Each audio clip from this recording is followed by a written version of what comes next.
The first half of 2018 saw the energy and power sector regain its lead as the biggest contributor to global mergers and acquisitions, with deal values increasing by 62%. In the first 6 months of the year, transactions rose to $365.7 billion compared to $225.5 billion a year earlier.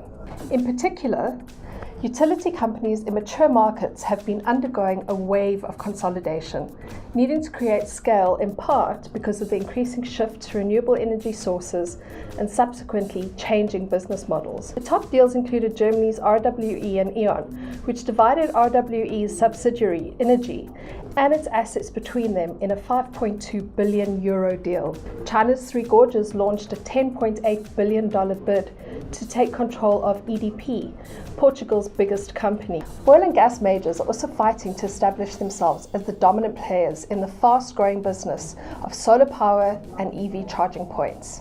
The investment in renewable energy by BP, Royal Dutch Shell, and other oil majors over the past 10 years is now continuing into the downstream energy market, said Gavin Watson, previously head of law firm Detschurz International Oil and Gas Group. Q4 2018 saw an additional increase in sectoral convergence. In a landmark transaction that was the biggest deal of the fourth quarter, US water utility Aqua America announced plans to acquire Peoples Gas for $4.3 billion.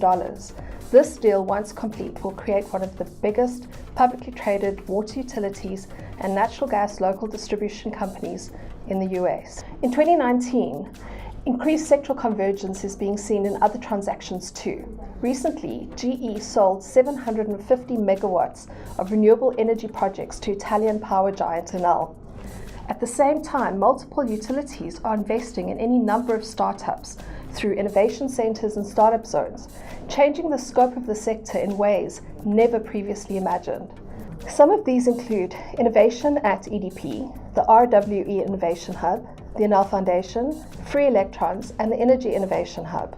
While much has been said of the need for utilities to be aware of disruptors in the energy sector, it is interesting to see that utilities are taking some of that fight back to the disruptors. If you want to know more about startups or utility sector mergers and acquisitions, then like, subscribe, and check in for more regular videos from Smart Energy International.